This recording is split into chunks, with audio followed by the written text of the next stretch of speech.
Hi, இது என்னோட Prague ட்ரிப்போட first day vlog. யூரோப்பில் உள்ள ரொம்ப அழகான அப்புறம் ஹிஸ்டாரிக்கல் சிட்டியில் ப்ராகும் ஒன்று. ஃபர்ஸ்ட் டே நான் கவர் பண்ணது இதெல்லாம் தான். இதை பற்றி டீட்டெயில்டாக பார்க்கலாம்.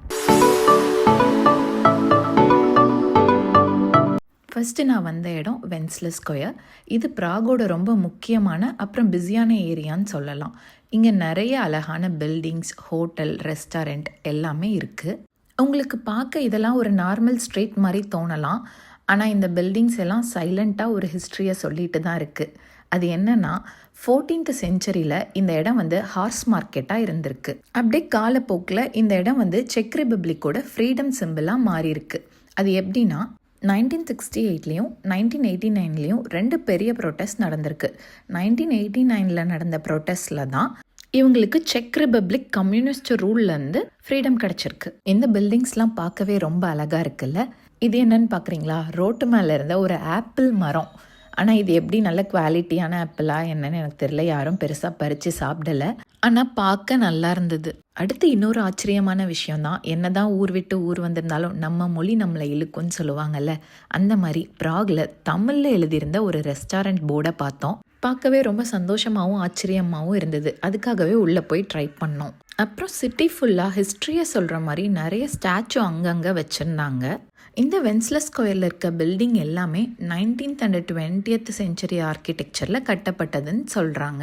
அப்படியே கொஞ்சம் தூரம் நடந்து போனால் ஒட்டுமொத்த பிராண்டட் ஷோரூம்ஸும் இந்த ஏரியாவில் தான் இருந்தது.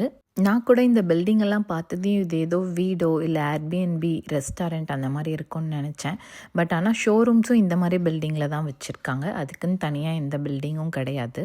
இந்த ப்ராகுக்கு ஒரு நிக்நேம் கூட இருக்குது, சிட்டி ஆஃப் 100 ஸ்பயர்ஸ்ன்னு சொல்கிறாங்க. அதாவது நூற்றுக்கணக்கான கோபுரங்களை கொண்ட நகரம் அப்படின்னு சொல்லப்படுது. இப்போ நீங்கள் பார்த்துட்ருக்க பில்டிங்ஸ் எல்லாமே பிராண்டட் ஷோரூம்ஸ் தான். லைக் க்ளோத்ஸ், ஃபுட்வேர் அந்த மாதிரி ஃபுல்லாக எல்லாமே பிராண்டடாக இருந்தது. நாங்கள் வென்ஸ்லஸ் ஸ்கொயர்லேயே தான் ஒரு ஏர்பிஎன்பி புக் பண்ணியிருந்தோம். ஸோ அதனால் ஈவினிங் வாக்கும் வெளியில் வந்தோம். இந்த சிட்டி ஈவினிங்கில் எப்படி இருக்குது அப்படின்னு பார்க்கணுன்னு ஒரு க்யூரியாசிட்டி. இதுதான் இந்த வென்ஸ்லஸ் ஸ்கொயரோட ஈவினிங் வியூ. இந்த இடத்துல நடந்து போயிட்டுருக்கும்போது மாடர்ன் சிட்டி ஃபீலும் ஹிஸ்டாரிக்கல் இம்பார்ட்டன்ஸும் ரெண்டையும் ஒரே நேரத்துலையே ஃபீல் பண்ண முடிஞ்சுது. அடுத்து ப்ராகோட ஃபேமஸ் ட்ராம் சர்வீஸை பற்றி பார்க்கலாம். ப்ராகில் ட்ராமுங்கிறது ரொம்ப காமன் அண்ட் கன்வீனியண்ட்டான டிரான்ஸ்போர்ட்.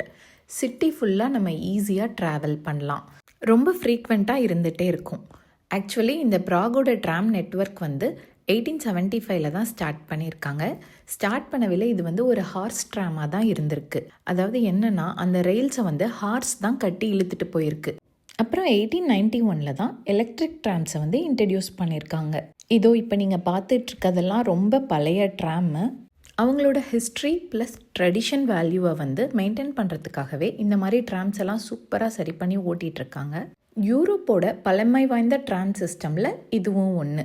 இந்த ட்ராம் சிட்டியில் உள்ள நேரோ ஸ்ட்ரீட்லேருந்து ஹிஸ்டாரிக்கல் ஏரியாஸ் வரைக்கும் ரொம்ப ஸ்மூத்தாக ட்ராவல் பண்ணும். இன்ஃபேக்ட் லோக்கல்ஸ், டூரிஸ்ட் எல்லாருக்குமே ரொம்ப யூஸ்ஃபுல்லாக இருக்கும். லோக்கல்ஸ்லாம் அவங்களோட எவ்ரிடே லைஃப்லேயும் மோஸ்ட்டாக இந்த ட்ராம் தான் யூஸ் பண்ணுற மாதிரி தெரியுது. இந்த ட்ராம் சிட்டியோட சாமுக்கு ஒரு காரணம்னே சொல்லலாம். இவ்வளோ இருக்கவில்லை நம்ம போகாமல் இருக்க முடியுமா? நாங்களும் அதை எக்ஸ்பீரியன்ஸ் பண்ணுறதுக்காக உள்ளே போயிட்டோம். இன்ஃபேக்ட் 2 days ட்ராமில் தான் ட்ராவல் பண்ணிகிட்டு இருந்தோம். காரை விட ட்ராம் ரொம்ப கன்வீனியண்ட்டாக இருந்தது. ட்ராம் மட்டும் இல்லை, இப்போ ஒரு பஸ்ஸு போகுது பார்த்தீங்களா, இதுதான் சிட்டி டூர் பஸ்ஸுன்னு சொல்கிறாங்க. இந்த மாதிரி நிறைய இருக்குது. இந்த மாதிரி ஒரு பஸ்ஸில் டிக்கெட் புக் பண்ணிட்டு நம்ம ஏறிட்டா ப்ராக் சிட்டி ஃபுல்லாகவே அதில் சுற்றி காட்டுறாங்க. அது மட்டும் இல்லை, அங்கங்கே இப்படி சைக்கிள்ஸும் அவைலபிளாக இருக்குது. இதுக்குன்னு பர்டிகுலர் ஆப் இருக்குது. அதில் ரெஜிஸ்டர் பண்ணி நம்ம எப்போ தேவையோ அதை எடுத்துக்கலாம்.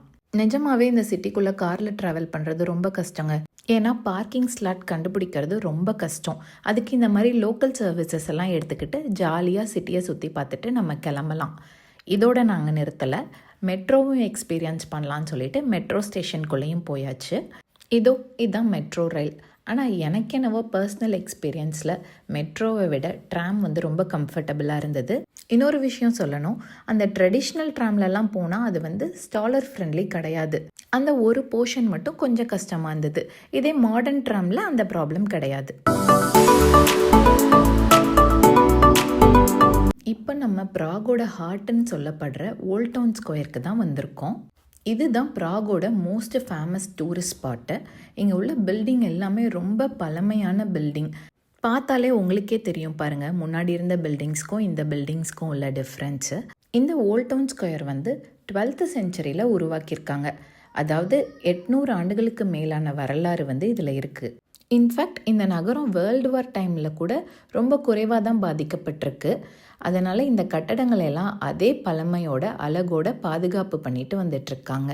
இங்கே பாருங்கள், இந்த மாதிரி ஸ்டாச்சூஸை வந்து சிட்டியில் வந்து அங்கங்கே வச்சுருக்காங்க. அவங்களோட ஹிஸ்ட்ரியெல்லாம் இந்த ஸ்டாச்சூஸ் வந்து பேசிகிட்டே இருக்கும். இந்த ஓல்ட் டவுன் ஸ்கொயரில் நின்றுட்டுருக்கவில்லை எனக்கு என்னவோ டைம் ட்ராவல் பண்ணி மிடிவல் பீரியடுக்கு போன மாதிரி ஒரு ஃபீல் இருந்தது.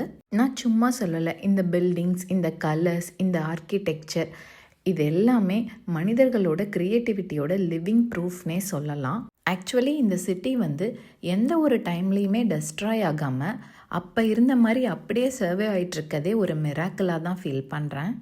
ஓல்ட் டவுன் ஸ்கொயரில் என்ன ஷாப்ஸ்லாம் இருக்கும்? ஃபுல்லாக அவங்களோட ட்ரெடிஷன் ரிலேட்டடான ஷாப்ஸ் தான் இருக்குது. லைக் அவங்களோட tradition food, sweet, jewel collection, வெசல்ஸ்லாம் எந்த மாதிரி யூஸ் பண்ணியிருப்பாங்க, சொவீனியர் கலெக்ஷன், இந்த மாதிரி அவங்க ட்ரெடிஷனை பேஸ் பண்ணி தான் இருந்தது. வாங்க அதெல்லாம் என்னன்னு இந்த வீடியோவில் பார்க்கலாம்.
ப்ராகோட முக்கியமான ட்ரெடிஷன் அண்ட் ஃபேமஸ் டிஷ் வந்து இந்த சிம்னி கேக். இங்கே வர எல்லாரும் கண்டிப்பாக இதை ட்ரை பண்ணுவாங்க. யார் போனாலும் கண்டிப்பாக ட்ரை பண்ணுங்கள். ஒரு உட்டன் ஸ்டிக்கில் மாவை சுற்றி அப்படியே ஓப்பன் ஃபயரில் வேக வைக்கிறது தான் இந்த சிம்னி கேக். அது வந்து வெளியில் அவுட் சைட் லேயர் வந்து ரொம்ப கிறிஸ்பியாகவும் உள்ள இன்சைட் லேயர் வந்து ரொம்ப சாஃப்டாகவும் இருக்கும். வெளியில் சுகர் கோட்டிங் கொடுத்துருப்பாங்க அதுக்கு மேலே. இப்போ மாடர்ன் ஸ்டைலில் இந்த சிம்னி கேக்கை கோன் ஷேப்பில் செஞ்சு அதுக்குள்ளே ஐஸ்கிரீம், சாக்லேட், ஃப்ரூட்ஸ், க்ரீம்ஸ்னு வச்சு சர்வ் பண்ணுறாங்க. நமக்கு என்ன வெரைட்டி வேணுமோ வாங்கிக்கலாம். இதோ நீங்கள் பார்க்குறீங்க, இந்த மாதிரி நிறைய வெரைட்டிஸில் வந்து சர்வ் பண்ணுறாங்க.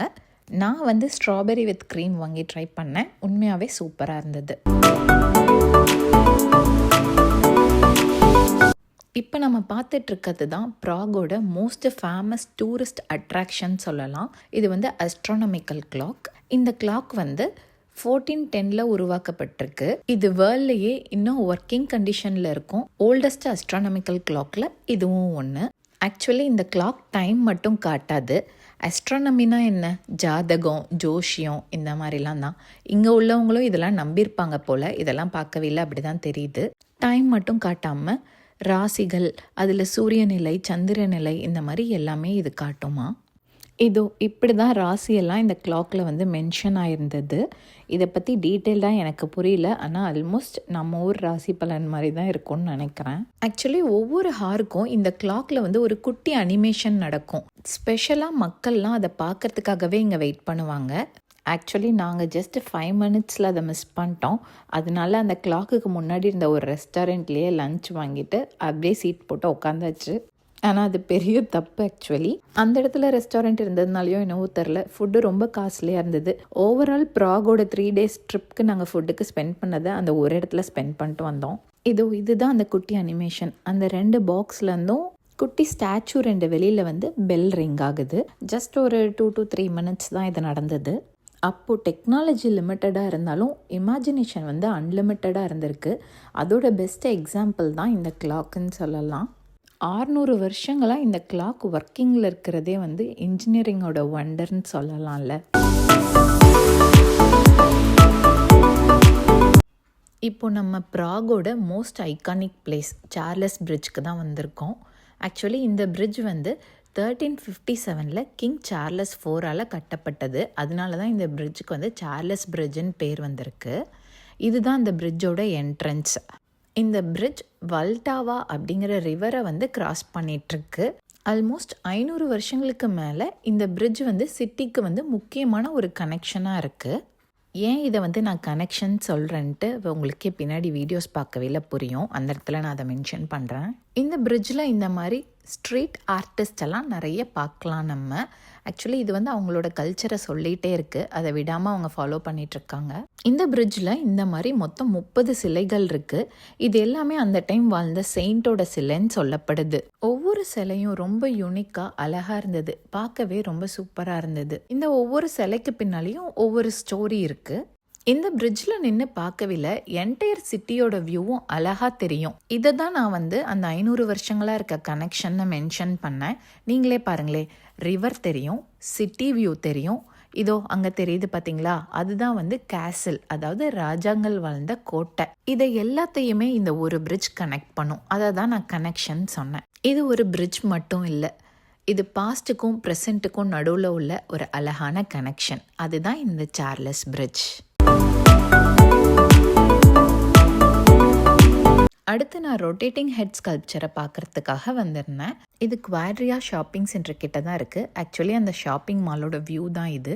அப்படியே சைடில் பார்த்தீங்கன்னா அந்த ரொட்டேட்டிங் ஹெட் தெரியும். இது வந்து 1 ஹவருக்கு 15 மினிட்ஸ் ரொட்டேட் ஆகும். அதாவது இப்போது 9 o'clockனா 9 to 9:15 ரொட்டேட் ஆகும். திரும்ப அடுத்து 10 மணிக்கு ஸ்டார்ட் ஆகும். 1/4 மணி நேரம் 1 மணி நேரத்துக்கு ஒரு வாட்டி ரொட்டேட் ஆகிட்டுருக்கும். இது வந்து கெனபிஸ் ஷாப் தான் ஆக்சுவலி, அதாவது போதைப் பொருள் தான்.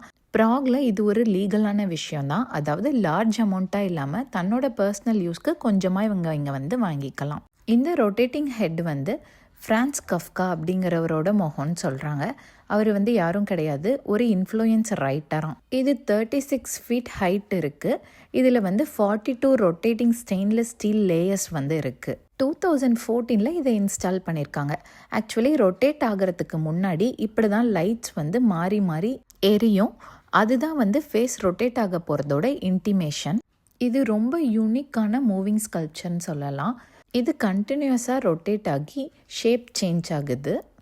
டெக்னாலஜி ப்ளஸ் மாடர்ன் ஆர்ட் காம்பினேஷனுக்கு இது ஒரு பர்ஃபெக்ட் எக்ஸாம்பிள். இதோ ரொட்டேட் ஆக ஸ்டார்ட் பண்ணிருச்சு பாருங்க. வாங்க இந்த அழகை பார்த்து ரசிக்கலாம்.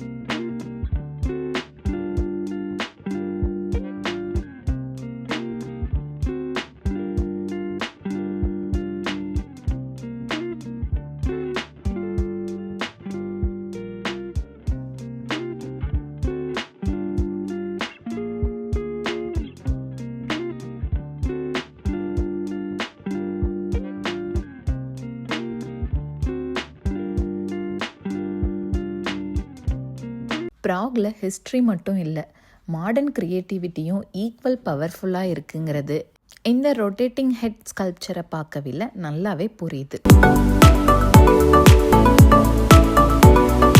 நான் இப்போ ப்ராகில் இருக்க மியூசியம் ஆஃப் சென்சஸ்க்கு வந்திருக்கேன். இது ஒரு சாதாரண மியூசியம் இல்லை. இங்கே இருக்க எல்லாமே நம்முடைய சென்சஸை, அதாவது நம்ம கண்ணும் பிரெயினும் எப்படி வேலை செய்யுதுங்கிறத சேலஞ்ச் பண்ணுற மாதிரி டிசைன் பண்ணியிருந்தாங்க. இந்த மியூசியமோட பெஸ்ட் பார்ட் என்னென்னா, ஜஸ்ட் நம்ம பார்க்குறது மட்டும் கிடையாது, நம்மளே அதில் போய் எக்ஸ்பெரிமெண்ட்டாக எல்லாமே அனுபவிக்கலாம். என்ட்ரன்ஸில் டிக்கெட் வாங்கின உடனே இந்த மாதிரி ஒரு குவிஸ் ஷீட் கொடுக்குறாங்க. அது நம்மளை இன்னும் இன்ட்ரெஸ்டாக எல்லாத்தையும் தேட வைக்குது. இன்ஃபேக்ட் இதை நம்ம எல்லாரும் டைரெக்டாக எக்ஸ்பீரியன்ஸ் பண்ணி பார்க்கறதுனால குழந்தைங்க பெரியவங்கன்னு எல்லாரும் நல்லா என்ஜாய் பண்ண முடியும். இங்கே நான் மோஸ்ட்டாக அப்சர்வ் பண்ணது என்ன அப்படின்னா, நம்ம பிரெயின் எப்படி ஒர்க் பண்ணுதுங்கிறத ஃபன் வேல நல்லா காட்டுது. இன்ஃபேக்ட் ஃபன் மட்டும் கிடையாது, நம்ம பிரெயினை எவ்வளோ ஈஸியாக ட்ரிக் பண்ண முடியும் அப்படிங்கிறதையும் இந்த இடம் வந்து நமக்கு காட்டுது. நம்ம பிரெயின் யூஸ்வலாக நம்ம கண்ணால் என்ன பார்க்குறோமோ அதை அப்படியே நம்புது. ஆனால் இங்கே வந்த உடனே தான் நம்ம பார்க்குறதெல்லாம் உண்மை இல்லையோ அப்படிங்கிற ஒரு டவுட் கூட வர ஆரம்பிச்சிருச்சு. சிம்பிளாக இருக்க ரூம், மிரர், லைட்டுன்னு எல்லாம் சேர்ந்து நம்ம பிரெயினை ஈஸியாக கன்ஃபியூஸ் பண்ணிடுது. இதை புரிஞ்சுக்கிட்டு இதை நம்மளோட ரியல் லைஃப்பில் அப்ளை பண்ணி பார்த்தா பல ப்ராப்ளம்ஸை ஈஸியாக கடந்து வந்துடலாம் போல். இந்த இடம் ஒரு இம்பார்ட்டன்ட் லெசனை நமக்கு ரிமைண்ட் பண்ணுது. அது என்னன்னா, சில நேரங்களில் ரியாலிட்டிங்கிறது நம்ம கண்ணு பார்க்கறது கிடையாது போல். நம்ம மூளை எதை நம்புதோ அதுதான் ரியாலிட்டி போல. ஏன்னா ஒரு சில இல்யூஷன் ரூம்ஸ்குள்ள போகவில்லை, சில நேரம் நம்மளே டாலா தெரியிறோம், சில நேரம் நம்மளே ஷார்ட்டா தெரியிறோம். ஈவன் ஃப்ளோர் ஸ்ட்ரைட்டா இருந்தா கூட நம்மளோட பாடி பேலன்ஸ் இல்லாத மாதிரி இருக்கு. ஸோ இதெல்லாம் வச்சுதான் நான் சொல்றேன். மொத்தத்தில் இந்த இடம் எனக்கு fun plus educational plus interesting எக்ஸ்பீரியன்ஸா இருந்தது. இதுதான் ப்ராக்ல என்னோட ஃபர்ஸ்ட் டே. ஆனால் இந்த சிட்டியோட ஸ்டோரி இன்னும் முடியலை. நெக்ஸ்ட் வீடியோவில் இன்னும் இன்ட்ரெஸ்டிங்கான பிளேசஸை எக்ஸ்ப்ளோர் பண்ணலாம். உலகம் பெருசு, நம்ம கனவுகள் அதை விட பெருசு. ஸோ எக்ஸ்ப்ளோர் பண்ணிக்கிட்டே இருப்போம். Tata bye bye from Tamil பொண்ணு இன் ஜெர்மனி.